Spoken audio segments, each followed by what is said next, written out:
Halo teman-teman semuanya, selamat datang di Siar In. Apa kabar kalian semua? Tetap jaga kesehatan ya, dimanapun kalian berada. Kali ini kita dapat cerita lagi nih dari Lala yang di episode 5 kemarin udah kita siarin. Sebelum aku mulai ceritanya, buat yang di YouTube, tolong bantu support kita ya, channel Siarin. Dengan cara subscribe, comment, like, and share ke teman-teman, keluarga, dan komunitas kalian agar channel ini bisa berkembang ke depannya. Untuk yang di Spotify, tolong bantu support kita juga podcast Siarin dengan follow dan share ke teman-teman, keluarga, dan komunitas kalian juga. Terima kasih teman-teman semuanya. Oke, langsung aja aku ceritain. Pasang volume yang nyaman buat kalian. Santai dan selamat mendengarkan. Halo, aku Lala dan ini adalah cerita keduaku. Kali ini cerita tentang pengalamanku camping di kaki gunung saat LDKS. Jadi waktu itu saat baru memasuki SMA kelas 1, sekolahku ini mengadakan LDKS untuk anak-anak kelas 1 yang baru aja masuk. Dan sepertinya udah umum ya LDKS ini diadakan saat SMP maupun SMA. Nah, 2 hari sebelum LDKS, kami ini di briefing untuk bawa barang-barang apa aja untuk LDKS. Dan LDKS kita ini memakan waktu 2 hari 1 malam, di mana akan ada kegiatan hiking. Jadi, panitia meminta kita untuk menggunakan sepatu yang gak licin alasnya. Singkat cerita, di pagi hari, tepatnya di hari H, kami berangkat menggunakan truk TNI. Kalian tahu kan truk TNI? Menuju ke lokasi camping ground di kaki gunung. Perjalanan lumayan lama dan trek yang dilaluin ini tuh cukup sulit. Singkat cerita, sampailah kami dan truk diparkir. Aku dan semua anak-anak turun. Di situ kami dikumpulin di lapangan yang luas dan kami diabsen satu persatu. Lalu dibuatkan grup yang berisi 15 orang. Untuk tempat camping groundnya ini bisa aku gambarin itu cukup luas. Dan dibagi nih antara laki-laki dan perempuan tendanya. Di camping ground ini juga ada toilet umum dan ada pondok-pondok yang digunakan kakak-kakak panitia atau kakak kelas kami untuk bermalam. Aku dan grupku menuju tenda yang udah disiapin. Posisinya, tendaku ini ada di bagian yang cukup jauh tuh dari tenda yang lain. Aku mikir mungkin untuk nyesuaiin kontur tanahnya juga biar nggak gelinding. Kami pun diminta untuk berberes-beres barang dan siap-siap untuk mengikuti materi yang akan dibawakan nantinya.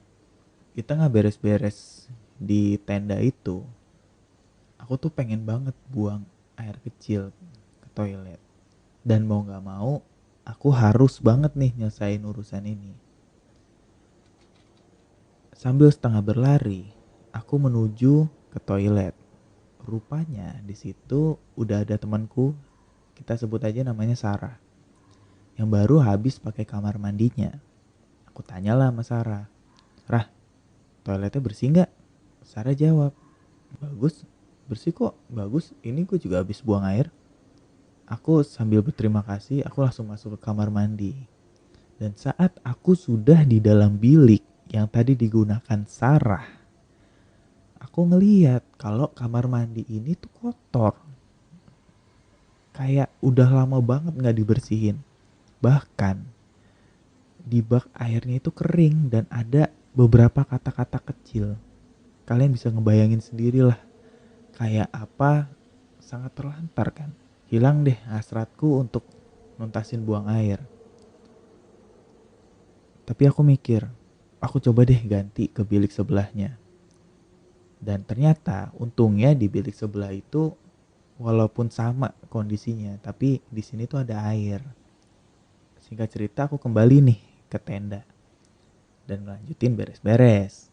Beberapa menit setelahnya, datanglah salah satu kakak kelas yang minta kami buat berkumpul di lapangan tadi, karena acara akan segera dimulai.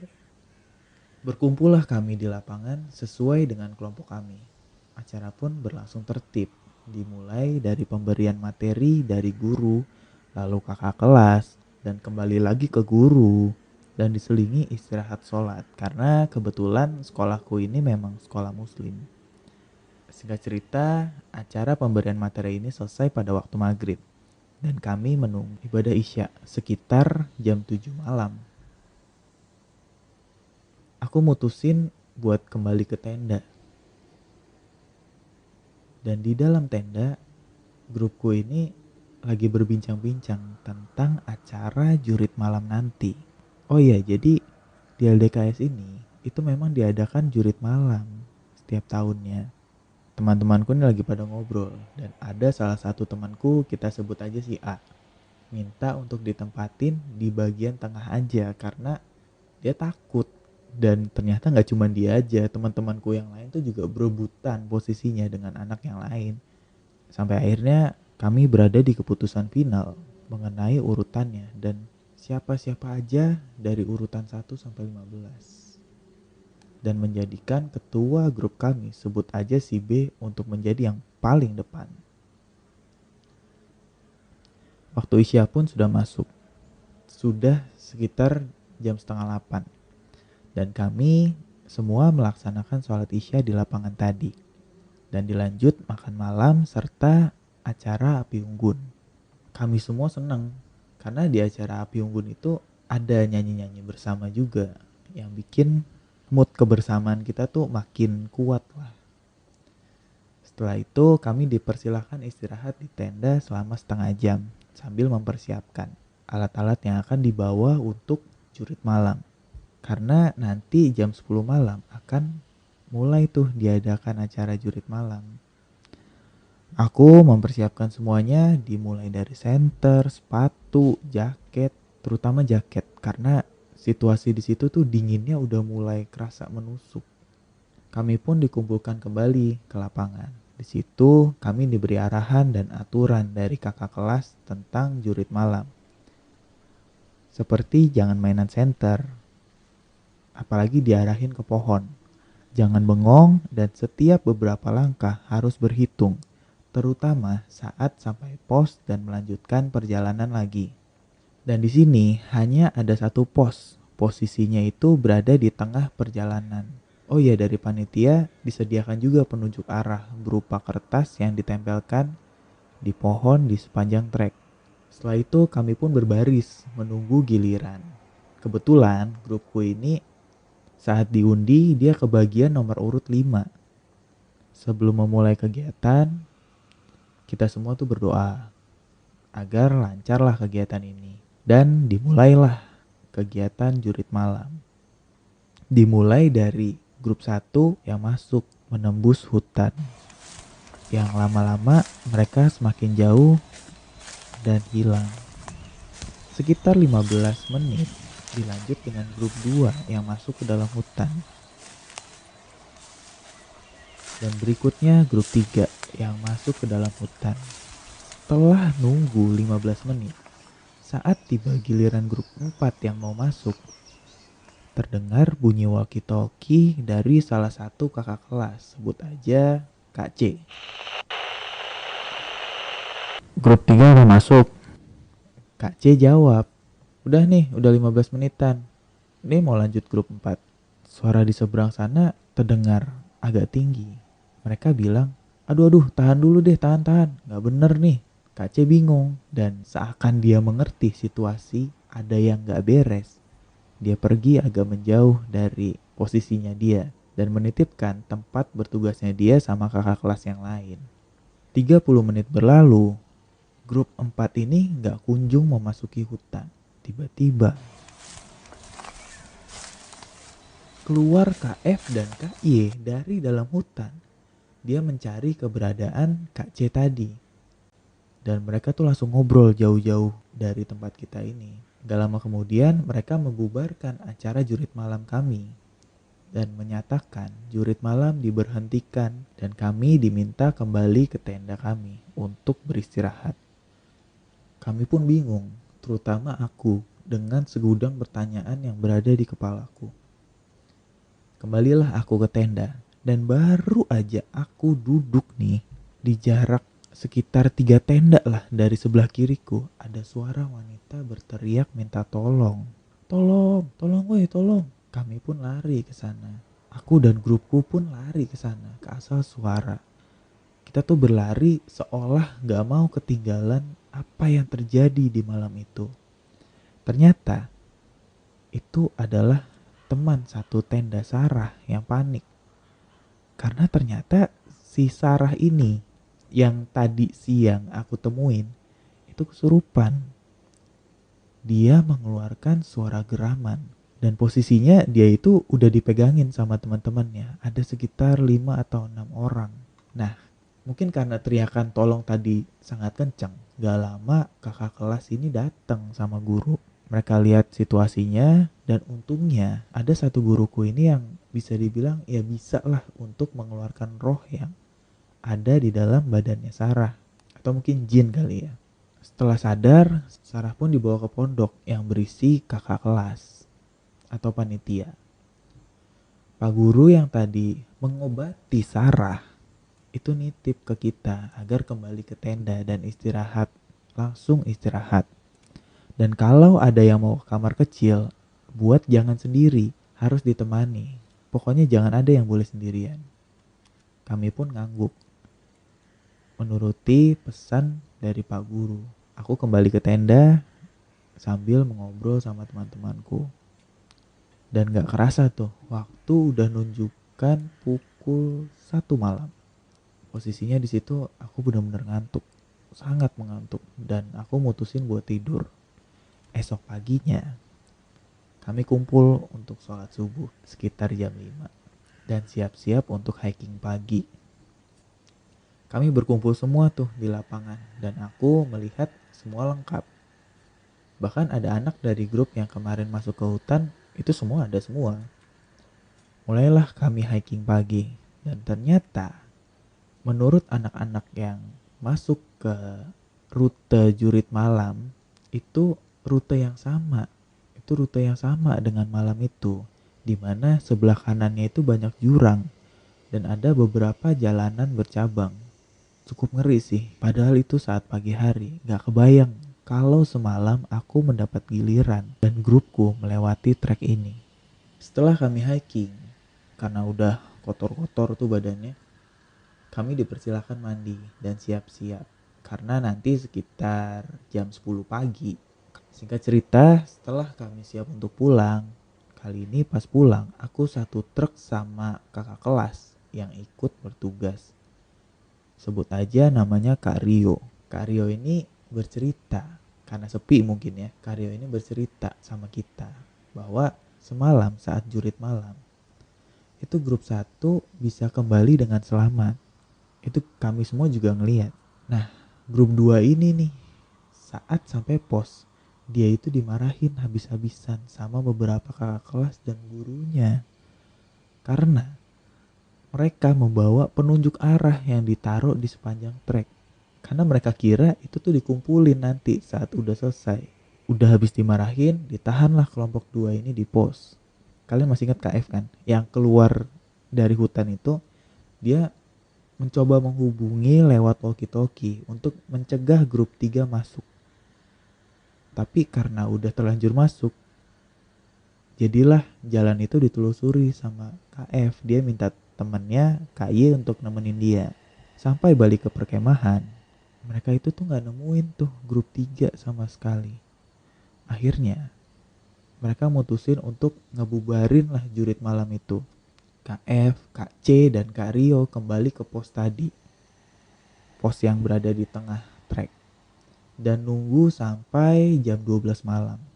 Tapi karena gak ada tanda-tanda dari grup 3, mereka yang udah mulai cemas, bahkan ada beberapa yang seperti mau menangis, balik lagi nih ke perkemahan dengan maksud mau nyari sama-sama. Seluruh kakak kelasnya ini kumpul lah mereka semua di pondok. Sampai di pondok, mereka juga dapat kabar bahwa ada adik kelas yang bernama Sarah ini kerasukan.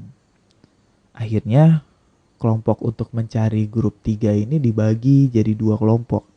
Satu yang menjaga Sarah dan perkemahan, satu lagi yang masuk ke hutan atau nyusurin trek ini bersama 2 guru. Di saat semua udah setuju dan udah siap, tiba-tiba muncul grup 3 ini dari balik hutan. Persis tempat keluar trek. Kak Rio ini sama teman-teman yang lain itu langsung buatin teh manis. Dan dikasihlah ke mereka. Dan ditanya tuh sama guru mereka, kalian dari mana aja? Nah grup 3 ini jawab. Mereka jawab kalau mereka ya abis jalan dari trek. KF yang udah capek, emosinya tuh langsung naik gitu. Dia dengan nada tinggi, dia nanya, ini udah jam berapa? Ditunjukin lah jam. Yang sudah lewat hampir 3 jam. Gak mungkin lah, treknya aja cuma 40 menitan paling lama. Mereka juga ikut kaget karena dimarahin dan mereka juga bingung. Dan mereka juga ngerasa di sana tuh cuma sebentar. Dan memang mereka sempat istirahat tapi hanya duduk sebentar dan langsung lanjut lagi. Terus ada salah satu guru yang nenangin lah keadaannya dan nanya sama mereka, "Nak, kamu tahu arahnya dari mana? Kamu udah pernah kesini sebelumnya?" Dia nanya ke ketua grupnya. Dan ketua dan seluruh grup kompak menjawab belum. Tapi mereka bilang tahu jalannya dari petunjuk jalan yang ada di trek. Semua bingung. Dan guru tadi meminta mereka baliklah ke tenda dan gak usah menceritakan cerita ini ke teman-teman yang lain. Lalu sekitar jam 3 pagi, Kak Rio ini dengar cerita dari temannya bahwa si Sarah ini kesurupan lagi. Cuman kali ini sama salah satu kakak kelasnya juga. Alhamdulillah kali ini pun Sarah dan kakak kelas ini berhasil dilepaskan dari gangguan yang mengganggu mereka. Aku dan anak-anak yang lain, yang satu truk ini ngangguk-ngangguk dan tanda kami ngerti apa yang diceritain barusan. Dan banyak di antara teman-temanku yang langsung rame-rame bertanya ke Kak Rio dan 2 kakak kelas lainnya yang satu truk denganku. Singkat cerita, kami sampai dan langsung pulang ke rumah. Nah, LDKS itu dilakukan pada hari itu ke Minggu. Dan hari Seninnya itu kami semua masuk ke sekolah. Dan rame deh tuh cerita soal pengalaman LDKS kemarin. Mulai dari teman aku yang merasa gak enak di sana.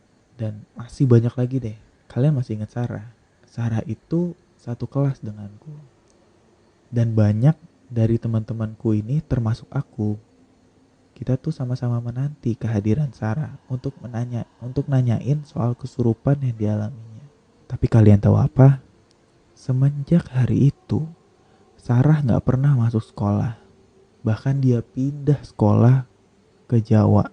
Bukan Jawa STM, bukan. Karena setelah kejadian itu, dia tuh jadi sering kerasukan. Sekian. Oke, jadi itu cerita yang aku dapat dari Lala. Wah, bener-bener merinding. Serem banget sih. Paling merinding itu pas grup 1 sampai dan mereka semua ngeliat kan. Nah, pas grup 2 ini loh yang dia ngambilin apa sih, penanda arah ya. Kayak semacam kertas gitu yang ditempelin. Di saat grup 3 ini tuh udah terlanjur masuk, yang seharusnya dia itu gak ngelihat ada penunjuk arah. Tapi mereka bisa keluar dengan selamat karena melihat penunjuk arah. Itu tuh yang bener-bener, wah kok bisa kayak gitu. Bener-bener luar biasa deh pengalaman si Lala kali ini. Aku dulu juga pernah LDKS, tapi gak di tempat camping, di Wisma gitu di daerah puncak. Syukurnya sih gak ada apa-apa ya. Terima kasih ya Lala atas kiriman ceritanya malam hari ini. Untuk kalian, pernah gak kalian ngalamin kejadian mistis saat LDKS? Atau saat camping seperti Lala? Atau mungkin saat kalian mendaki gunung? Kalau kalian suka cerita ini, kasih tombol like buat kita. Dan kalau kalian gak suka, boleh banget klik tombol dislike-nya. Dan jangan lupa, komen yang membangun agar channel ini bisa berkembang ke depannya. Dan kalau kalian punya cerita horor untuk di-share, Boleh dong share cerita kalian untuk dibacakan di Siarin. Bisa lewat email di in.channelhorror@gmail.com. Kalian bisa kirim berupa ketikan atau VN. Atau kalau kalian mau DM via Instagram, boleh banget. IG kita namanya @siar.inpodcast. Sekali lagi nih, @siar.inpodcast. Dan tentunya aku mau ngingetin ke kalian semua untuk bantu subscribe channel ini, komen, like, dan share ke teman-teman, keluarga, dan komunitas kalian. Terima kasih banget nih buat kalian yang udah dengerin sampai akhir. Tetap jaga kesehatan ya dimanapun kalian berada. Selamat malam.